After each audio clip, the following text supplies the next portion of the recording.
It was extremely fun, actually.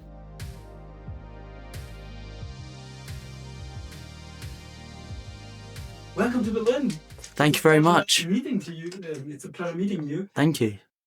Looking at your story, this could be a spoiler, but the interview will not reveal before the first episode. Okay, so and you've seen it and you're all you good. can say it too. Okay. For you, it's a special start for the season. Yeah, special start is a great way to put it. Thank you very much.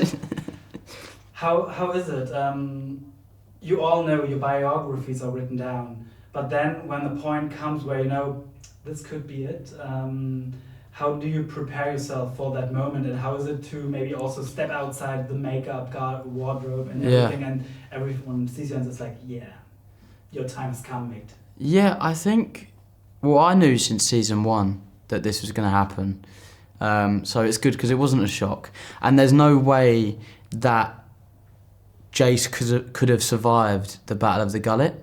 In story, it just wouldn't have worked. As much as if the writers wanted to keep me in, it wouldn't have worked at all. So yeah, it had to have happened, and I'm happy with Jace being a sacrifice and preparing for last time. I didn't really prepare as differently as I did for season 1 and 2. I just treated it like a normal season, really. And like you said, yeah, when you're in the costume and everything, I'm gonna miss doing that because you fully immerse yourself when you're on set and you really get into character when you're there.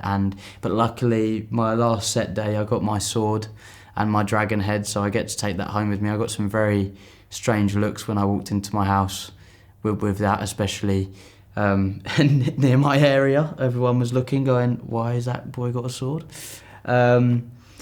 But yeah, no, it was very great this season, and such an impactful way to go, and such a well-made episode. So yeah, I'm very happy with how it's been done. You just said it. You got your sword. Yeah. Yeah. So it's a special gift you got. Wow. Did Yeah. you ever sneak out anything else? Maybe if you got the chance, or. I took a scroll from the library. Because it's a beautiful set, and they have so many scrolls in there. They're not going to notice if I take one. So yeah, it's absolutely insane sets. But I could have taken so much more. But there was that thing in the back of my head, like, oh, they could fire me easily, or I could get in trouble.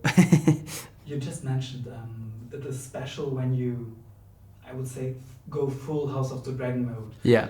For you, it's a little bit easier because your hair is mostly, I think, natural, which Yeah. you see. How is it looking at the others, which transform totally when they go full Targaryen? Yeah. When they go blonde, long hair, it changes so much of the aura, I think. How is it seeing them coming out, and you've seen them before, and then it's, oh yeah.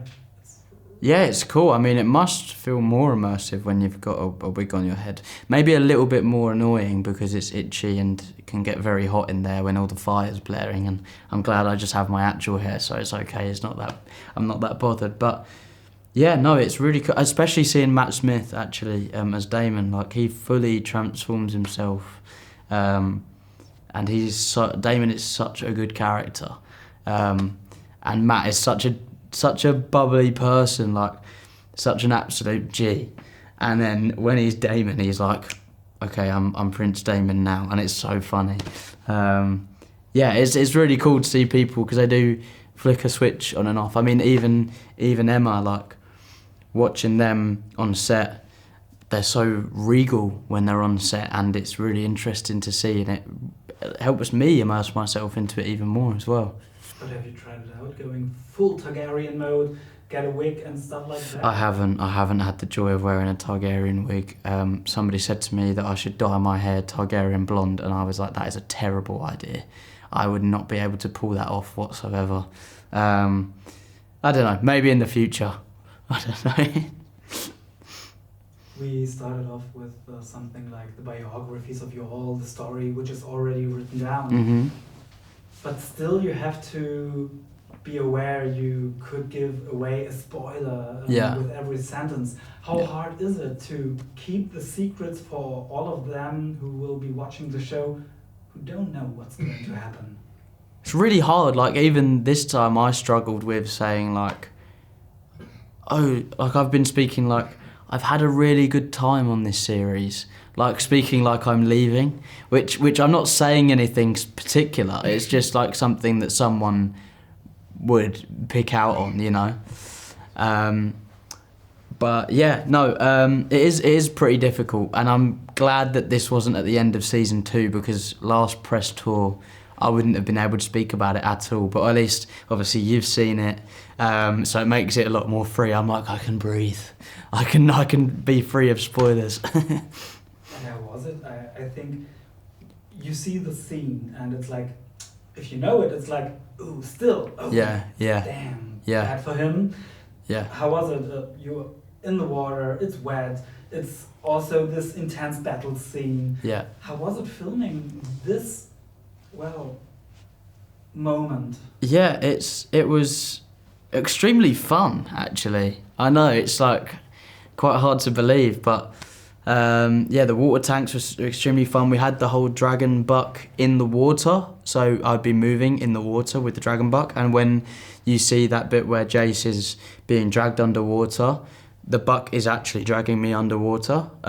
So I couldn't fake drown, really, because there was so much air in my body and in my clothes that I would just float naturally. So the dragon, I'd be attached and I would actually be getting dragged down, and there'd be scuba divers.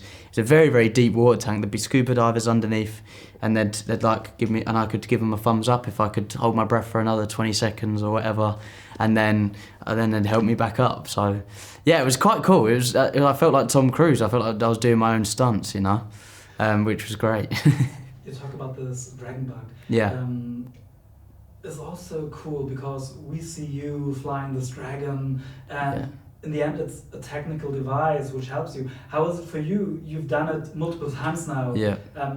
How easy or hard is it to imagine the dragon who will be there in the series? Yeah, see, that's a really good point, because something that I didn't take into consideration this season that I actually learned along the way was when I was looking for battle, into the battles and into the sea, I'd just look there, but obviously you've got a huge dragon wing that you have to think of, so you'd have to really do that. So you had to be really exaggerated with your movements, which I found really, really interesting.